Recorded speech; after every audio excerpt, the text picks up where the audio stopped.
I'm going to introduce to you the man of the hour, Albert Hahn.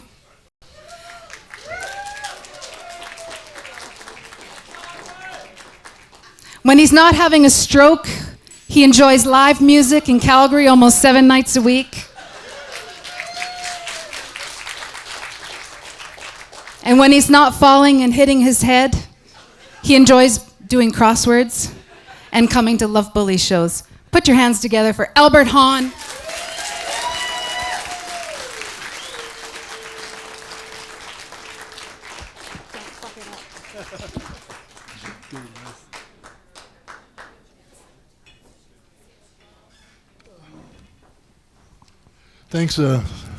Thanks, Caroline, and thanks for the advice. Don't fuck it up. That's always good advice. Well, it's nice to see all you guys here at the Ironwood. Some of you for the first time. Just I want to caution you. Don't leave your drink unattended because there is roofie danger. It happened to me, and she did things to me you shouldn't do to an animal. I'm glad you find that funny, but actually, I may just have dreamt that. Yeah, it probably didn't happen. Yeah, okay, probably okay. Anyway, it's nice to see you all, and I do want to address the poster. That poster out there, it had my name is Albert Hahn. Yeah, it's actually I worked as Albert H, but all the time I was a stand-up comic, I was Albert H, but I didn't use the full family name. That was the family's idea. But I don't really care what I'm called, except sir. I can't stand being called sir, especially by someone I'm making love to. I mean, I pay good money. You'd think they'd remember your name. There's no professionalism. Also, the cover charge, that's for the Love Bullies, $20. If you stay for the Love Bullies, that'll be $20. I don't have the heart to charge cover charge for me. Man, I suck all the joy out of the room. I was thinking of paying you guys to hang out with me. Yeah, if you stay for the Love Bullies, $20 will be added to your bill. They're like the greatest band in the world. I've been a big fan for 17 years. I never miss a show. I have all their CDs. I'd be the perfect groupie if I was any good at sex. But I never quite got the hang of that. No sex education. Like my family's German. From the old country, you don't talk about sex or bodily functions ever. My uncle, he took me aside. He's kind of a rebel. He's going to teach me about the birds and the bees. He said, Albert, here's how it is with the birds and the bees. The birds fuck the bees. That didn't sound right, but he's my uncle. Then he said, also, if a man and woman love each other very much, 9 months later, they have a baby. No one knows why. Then he said, now get back in the bathroom and keep doing what you're doing, you little pervert. And that was it. And that was my favorite uncle. The rest were worse. Oh yeah, and about the shades. That poster there with the shades, I've never worn shades in my life. It's obviously AI. I wasn't allowed to wear shades. I'm a nerd. But I did have to wear regular glasses for identification. It wasn't until I was about 15 I finally managed to get all that fucking tape off. Turns out the frames weren't even broken. By the way, I think I left my water on the table. Thanks, Steve.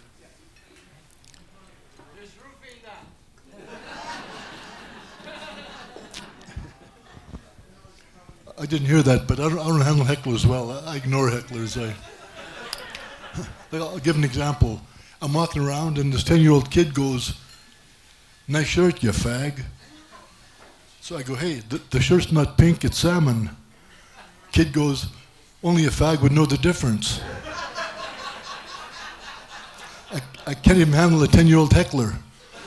I even set him up. Yeah.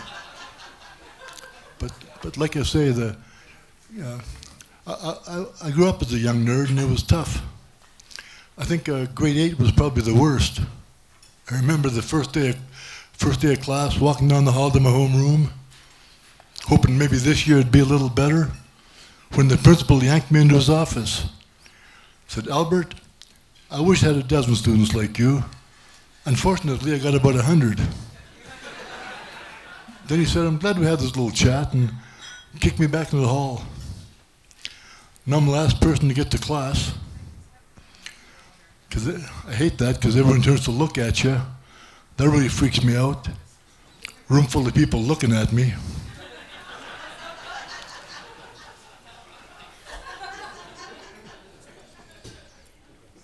Now the kids all go, hey, it's a big goof with the glasses.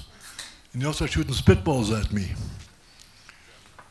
But I was happy. I had a really good homeroom teacher. She was really kind. She settled the class down, and she told them, next person that fucks with a goof gets a strap. But at the end of the year, she was shooting spitballs at me. I hope some of you are old enough to remember what a strap is. I do. Yeah, my mom used to give me some, what I thought was pretty stupid advice back then. In the morning when I'm getting dressed, she'd go, put on clean shorts in case you get hit by a bus. So I don't freak out the nurses. I figured I'd get hit by a bus, what are the odds, you know? But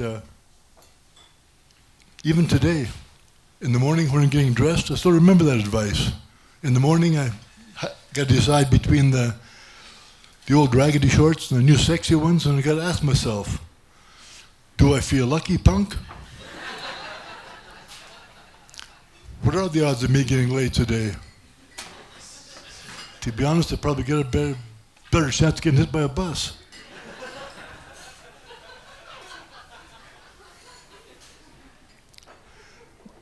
My teens were bad. My 20s were even worse.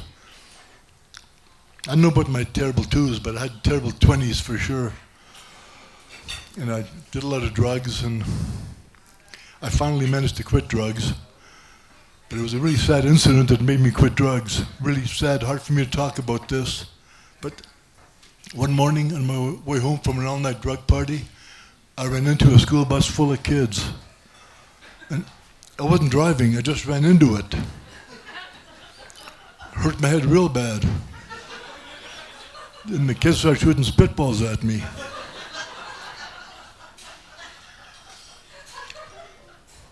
I had a lot of other problems in the 20s, like cocaine.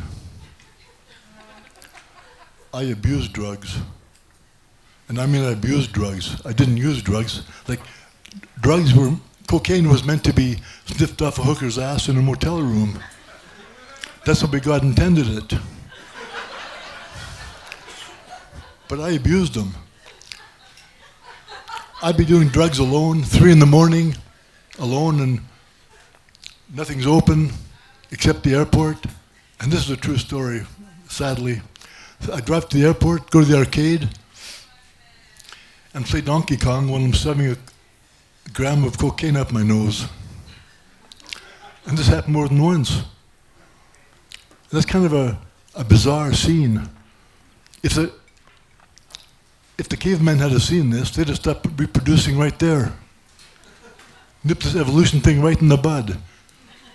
If it's going to lead to some big goof snorting some white stuff we don't know what it is up his nose in an airport, which we really don't know what it is, and playing a game called Donkey Kong, we don't want to know what that is. They'd have stopped evolution right there. I also had a problem with booze. And here's a true story. First time I've told this in public. Or maybe the second time. I forget. Anyway, it's it's also sort of how I lost my high school ring. It's so real and so tragicomic, really. But when I graduated from high school, my parents were so proud to give me a ring with my initials, 3 stones on it, and I never took it off. I wore that ring. My dad especially was proud. He'd only had grade 2. So he was really quite proud that his son would graduate high school. And then about 3 in the morning, dead drunk, where so many great stories start, I thought I'd try I tried to go to a massage parlor that gives extras. I heard that some massage parlors give extras if you negotiate shrewdly and pay a little extra. So I thought I'd try this out. There was a place on 16th Avenue, about 10th Street, called Sultan's Palace Massage. I went there, and when I got in, I thought, oh, this might be a likely place, because first of all, the masseuse wasn't wearing a frock. She was wearing Harlem girl clothes. Also, it was open at 3 in the morning, another tip-off that it might be a place. So dead drunk, I walked up to the counter, and she said $25 for half an hour. And here's how I negotiated shrewdly. Didn't say a word. I reached in my pocket and pulled out all my money. And I still remember the amount. It was $84, even the ones. Put $84 on the counter. That's how I negotiated. And she said, okay, now go in the shower and have a shower first. Okay, so I went in the shower and I undressed. Well, when I undressed, I undressed totally, including the ring. That's how drunk I was. I went back outside, and I realized kind of, oh boy, I didn't really negotiate that well. She could scrub my shoulder with a wire brush and say, there you go, sir, that's the $84 special. Next. But when I went up there, laid up on the couch, and to my surprise and horror and delight, and this girl, her name was Yvette. She was a super nice woman. Right away I knew she was a super nice woman. You can tell that in a few seconds, really, with most people. And to my surprise, without even asking, she gave me the full body massage. Wow, she must really like me. I couldn't believe it. But I had to spoil it. I wanted to go one step further. And the thing is, it's not even about the sex for me. I just wanted to pretend for 30 minutes that I had a girlfriend. But you couldn't just tell her, oh, can you just hold me for half an hour, maybe nag me a little? You got to go along with the program. You can't just do that. She'd be scared. She'd be phoning her pimp. Hey, I got a real sicko here. He wants to be held. I'm scared, you know. So I asked her to do that thing that the French are famous for. And she gasped. She said, I don't even do that to my husband. And now I gasped. Husband? Why, husband? Why? What the hell is wrong with me? That's got to be more than drunkenness. But it got to be drunkenness combined with having been kicked in the head by a horse at some point in my life. How stupid can I be? But I put my foot down. I'm a man of principle. There'll be no happy ending here. I marched back into the shower. I marched. That's what we do. We're German, you know. Marched back in the shower and dressed. Of course, forgetting to put the ring on. What a drag. Next day, of course, I remembered. The ring. I'll get it tomorrow. I kept saying that. Because see, the key to procrastination, kids, you got to take it one day at a time.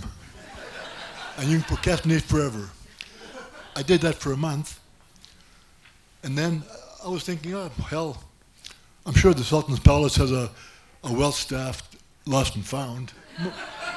My ring's safe, you know. But a month later, the place got busted. Oh, and there goes the ring. What a drag. What a horrible night. Now, the only way it could have been any worse is if the bust would have happened while I was there. And then my parents got to come down to downtown to bail me out. At the same time, Yvette is getting bailed out. And she insists on telling him, your boy was the perfect gentleman. The only guy that didn't happy ending all over my face. You can be so proud of your boy. My poor mother going, but miss, what happened to his ring? No, it's not Miss, Mom. It's Mrs. That's the problem. The funny thing is, my parents never did say anything about the ring. They must have known it was gone. I lived with them all the time. The last 30 years, just me and Mom. But nobody ever said anything about the ring. Maybe they're being polite. They didn't want to embarrass me. But my dad probably told her, the stupid idiot, he probably lost in the poker game. No, Dad, I don't play poker that bad. That would have been embarrassing. No, I lost it in the whorehouse.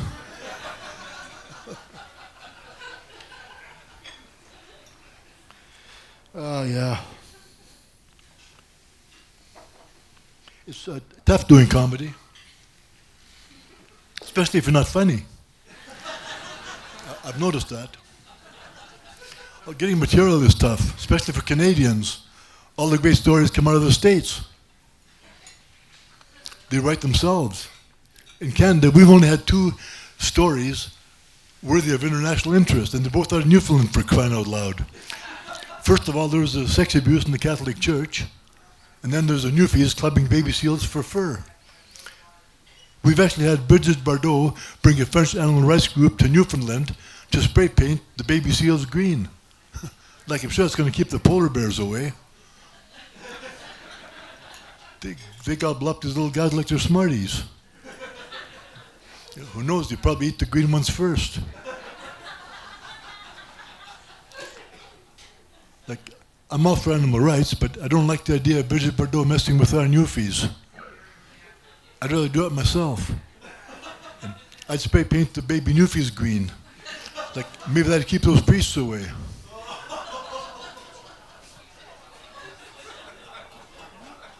Maybe not. Maybe they ate the green ones first. No, Americans, they have stories like this one out of the early 90s. Now, you kids probably don't know about this, but there's a trivia question. Name 2 Americans that got shot in the head in the theater. One of them's Abraham Lincoln. The other one's the guy sitting in front of Pee Wee Herman. This was the greatest news story in the world. It went around the world. It was unbelievable. A news story out of the U.S. Pee Wee Herman got arrested for masturbating in a porno theater. Well, where the hell are you supposed to masturbate? Everybody, isn't that what porno theaters are for? The poor guy, he gets his name dragged out over the whole world, and I don't think he deserved that. But I don't think he would have been caught if at the magic moment he hadn't gone,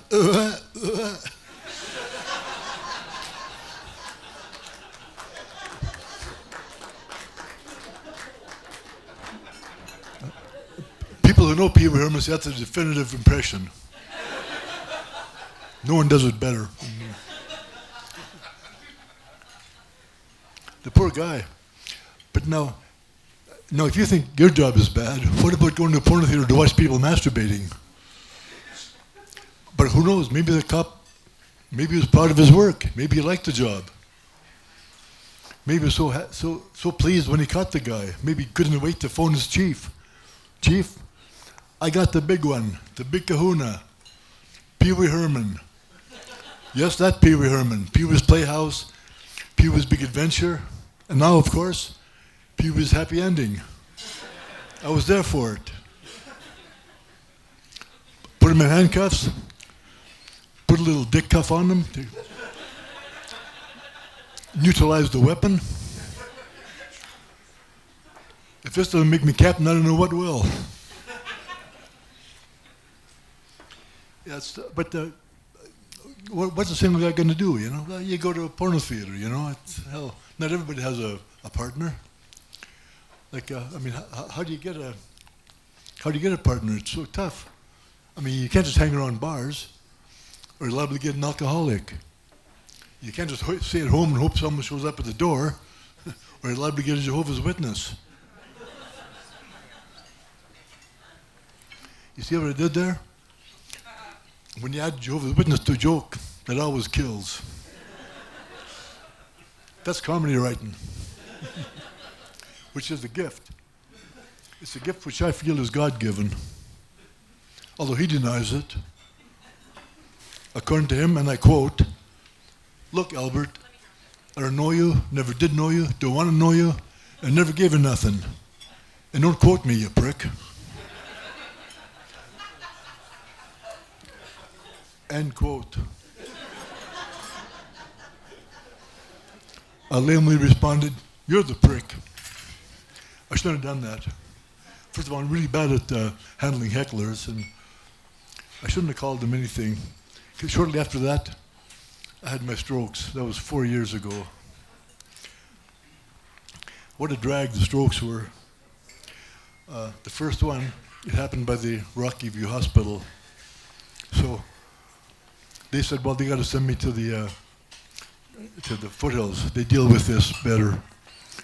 So the ambulance is taking me to foothills, and this is really stupid. Like, the guy in the back with me shouts to the driver some secret code so I wouldn't catch what's going on. He says, "Don't spare the horses." Like, I'm too stupid to understand what that means. It means get this guy to the foothills so he dies on their property, not here, because that's a lot of paperwork for us. The guy turns on the siren, the flashers, and so we get there. And now in the foothills, I'm incapacitated. The strokes, it left me with vertigo. I couldn't move a bit. I couldn't stand whatsoever. Even had trouble sitting, and permanent nausea. If I moved my head a little bit, nausea. I had to just be in bed. I couldn't even go to the bathroom. So after about a week, time to wash me, but I can't go to the shower even. I can't even get into a wheelchair.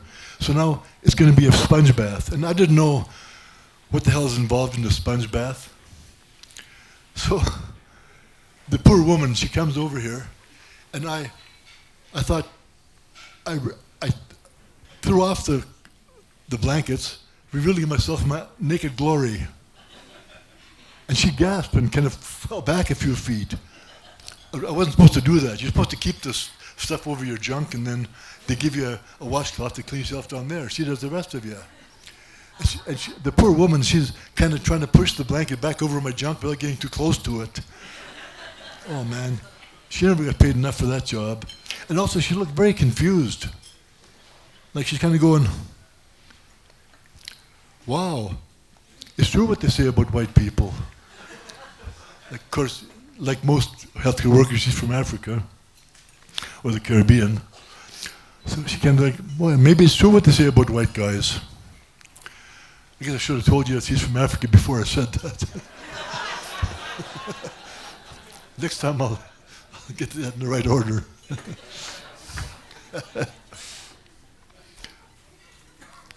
Yeah. But the thing is, I'm hung okay. Like, look, lady, I'm German, what do you expect? Now, Germans, we never were too romantic people. We're kind of different. See, Spain, France, Italy, those are the romantic countries. That's what they're called, the romance, and they have romance languages. Meanwhile, Germany is an Indo-European country with a guttural language. Take the language, like in French, voulez-vous coucher avec moi? Italian, bella donna. The German, for I love you, ich liebe dich. Even German women don't want to hear that. And the culture is so different. Like in France, they call a sneeze a petite orgasm. In Germany, we call an orgasm a big sneeze.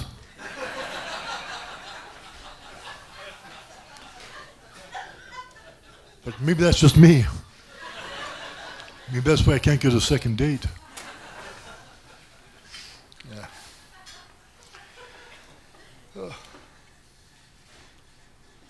So I'm not aging very well,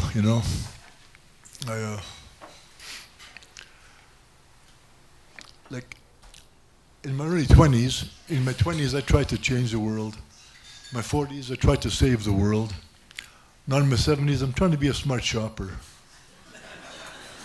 I've toned it down a bit. I'm just trying to age a little better. I didn't succeed any one of those. It's going bad on all fronts.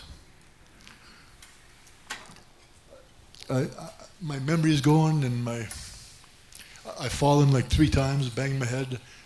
Kelly, I wasn't joking about that. Almost had a concussion 3 times. I had 3 strokes. Every time I sneeze, my hip goes out. Petite orgasm, my ass.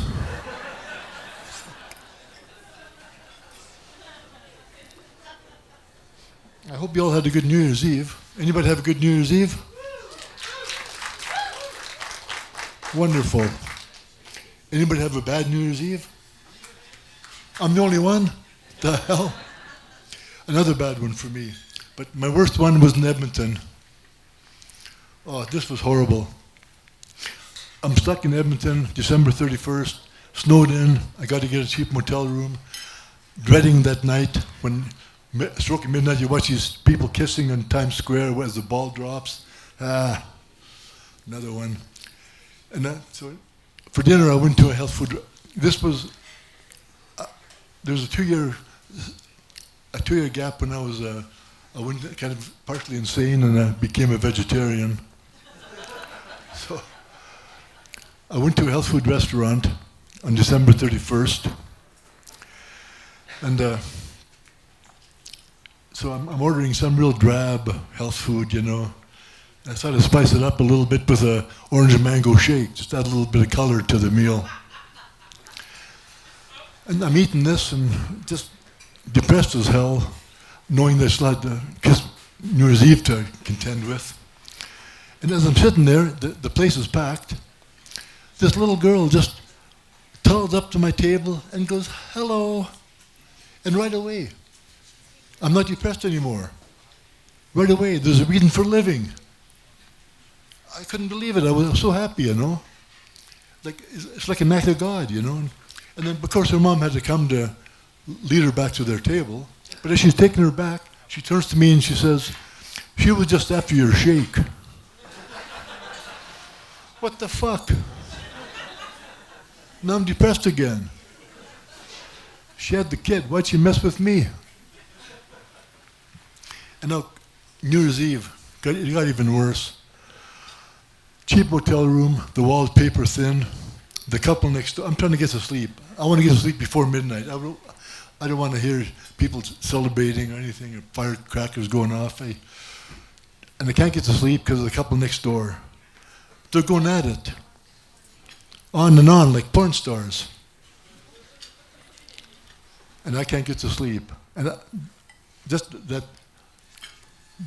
headboard banging against the wall, just pounding a tattoo into my hindbrain. I was going nuts, like, you know. Finally, after about half an hour, finally they're finished. And they're trying to get some sleep. So now, I fought back. I'm trying to wake them up. I started masturbating really loud. But I hurt myself. Going too fast, you know, and started screaming. That woke them up, and they start going at it again. Give me another one of those years. And another bad one. So now, but the thing is, even when you get lucky, like nowadays, you got to wear a condom. What a drag. I mean, so now, I'm marching in the bedroom, naked with a balloon in my dick. I look like a fucking clown. Of course, maybe I shouldn't be marching in. That's what we do.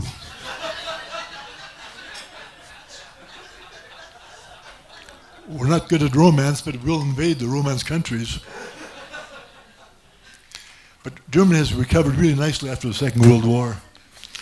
You can tell the country has recovered greatly. Once again, the people, they have a song on their lips, a spring in their step. You can tell it's just about time to invade Poland again.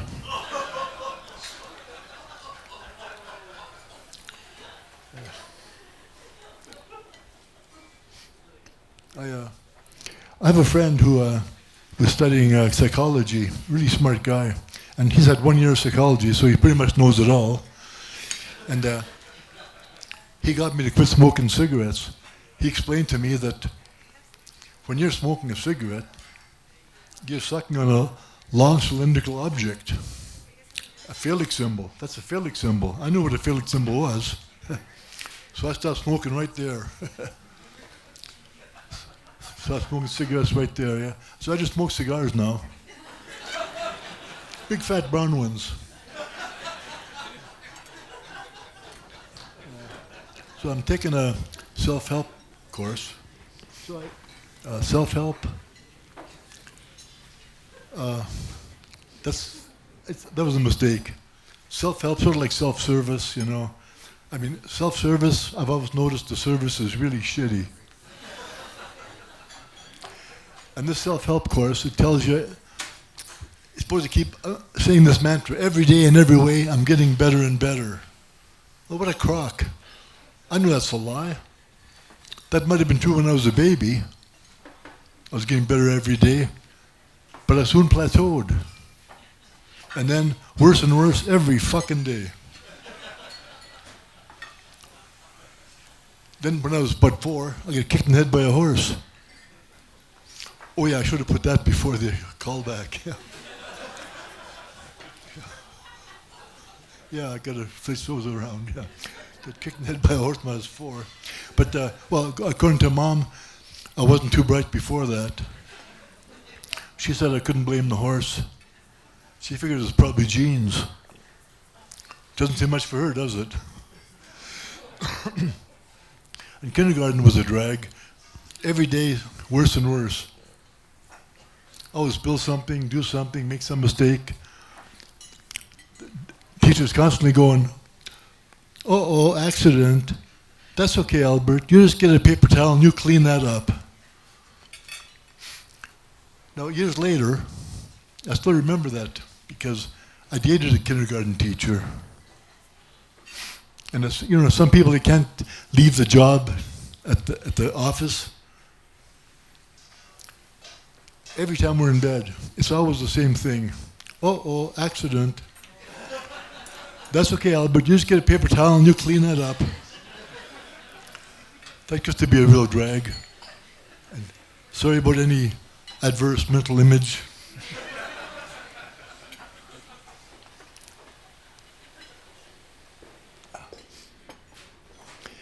Actually, I did have luck with one date. We actually became a couple. We got engaged.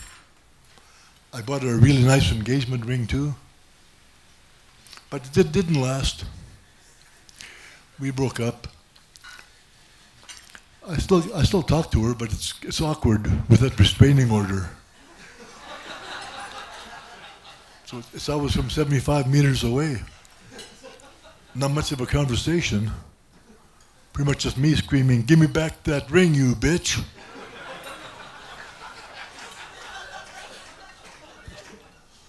I'm not getting it back. I can kiss that $20 goodbye. Yeah, I was kind of a nerd growing up. I remember in grade 6, though, I got a really great compliment. I heard the prettiest girl in grade 6, this is true, I heard that she had called me a bookworm. And I took it as a compliment. It wasn't until years later it says, "Hey, wait a second."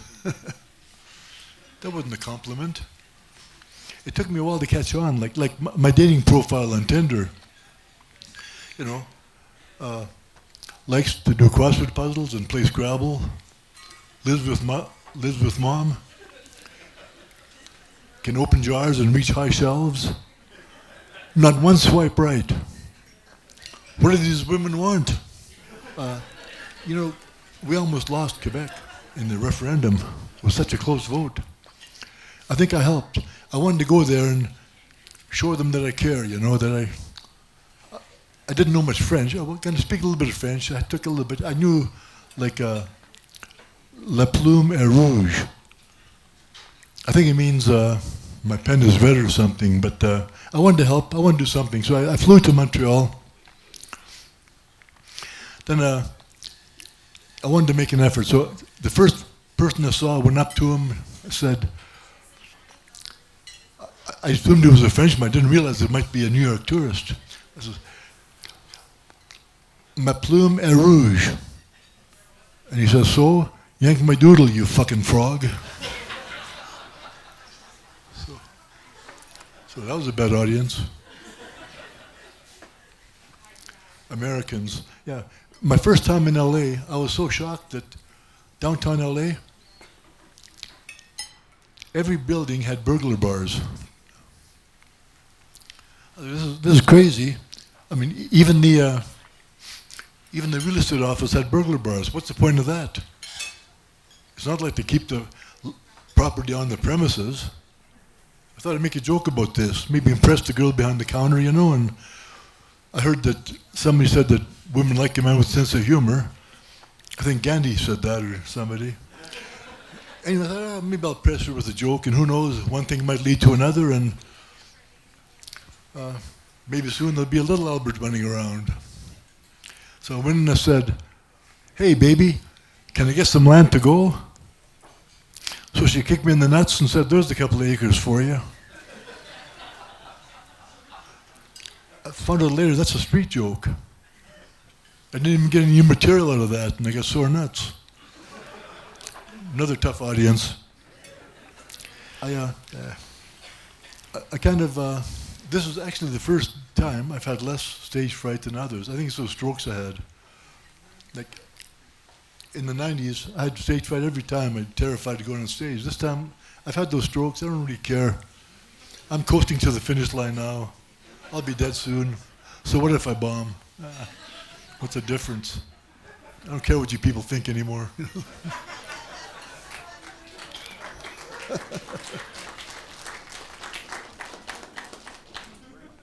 But one thing I don't really relish is my eulogy. I know it's going to be some wise guy, nephew's probably going to go, Uncle Albert died doing what he loved, having strokes. Then the other nephew will go, good one, Steve, high five, you know.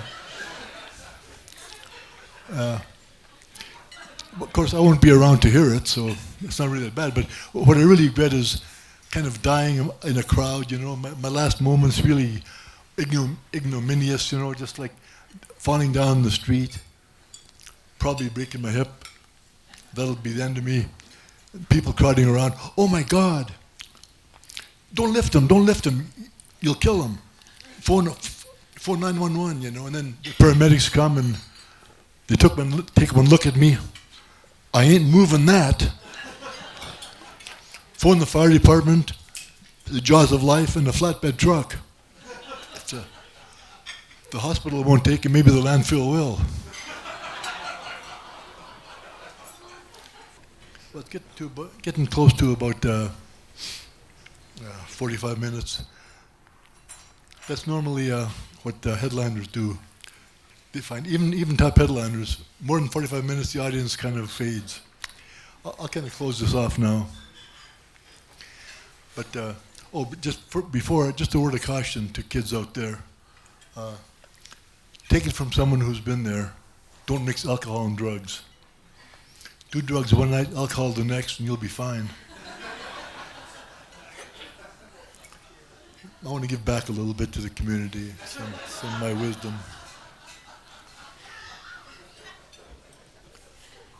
And if you are leaving a bar with friends, have you ever noticed that you stop by the cops? It's always the drunkest guy in the car that insists on doing the talking.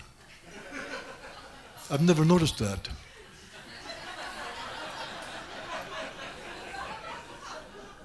I've been told about it the next day in the drunk tank. But I want to talk first about stereotypes. We all stereotype, we shouldn't, but we all do. I'll bet you even Chinese people go, those white guys sure got low IQs. But boy, are they ever good drivers.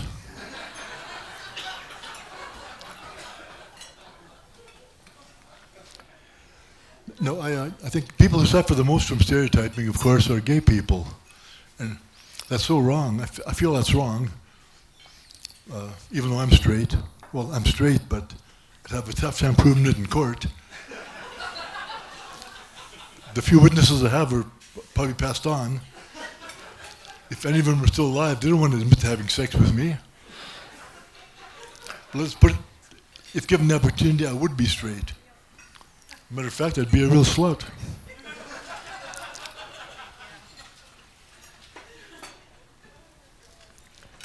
Oh yeah, I did want to say another thing about the 20s.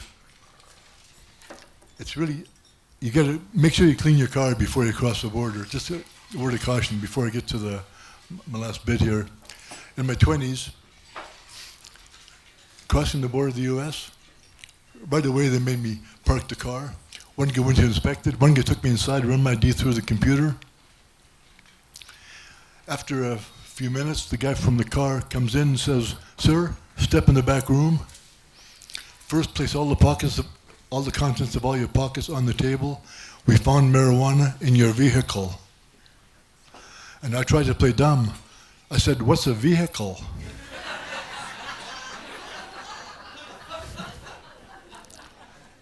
That's when I found out if there's one thing they hate worse than a drug smuggler, it's a wise guy. They checked my ass for illegal aliens. They didn't find any, but they did say I should try to get more fiber in my diet.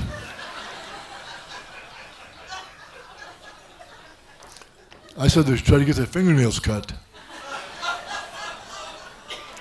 And what a drag. Here I am.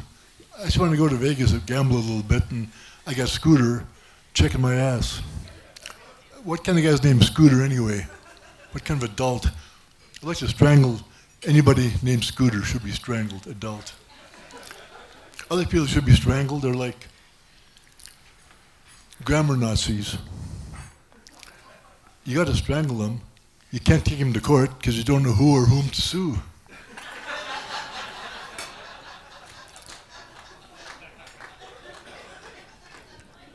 Anyone that starts a comment with, "I'm not an asshole, but,"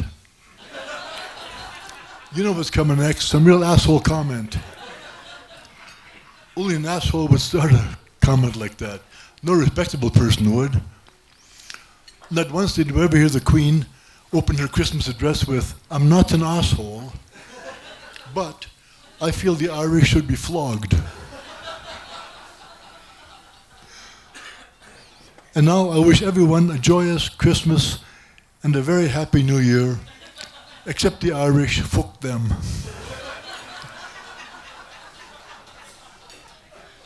But we never heard that. She was a classy lady. Unlike that son of hers, he should be strangled. Ditching Lady Di for Camilla? What the hell? Strangle that guy hard. And then there's a server at Cowboys Casino. She's 6'2", Sudanese, ethnic Sudanese, most gorgeous woman you ever seen. 6'2". No, don't strangle her, no. No, but I mean, a guy came up to her and said, "Do you play basketball?" It's bad enough somebody asking me, "Do you play basketball?" And that happens so often. I usually go, "Yeah, I play basketball. Of course, I play for the Harlem Globetrotters. I'm 77 years old and white." But they want to be more inclusive. Then I strangle them. Of course, worse than "I'm not an asshole" is starting to comment with, "I'm not racist, but," you know what's coming next. Strangle them, that guy hard. Okay. And now I just want to close here with a little bit about stereotyping. We shouldn't do that. People who suffer the most are gay people, and It's so illogical. I mean, there's not even any clear-cut line between gay and straight. Like, we do consider about 10% of the population as being gay. Then there's about 40% of the population that have had at least one homosexual experience. Another 30% that may have one in the future if the situation is just right. Then there's 15% of the population. These are the real homophobic gay bashers who are just trying to mask their own feelings of homosexuality. What we're left with is just 5% of the population that is not gay by any definition. In a room this size, that means there's only one guy here that is truly and completely 100% straight. So hey, let's find him and fuck him.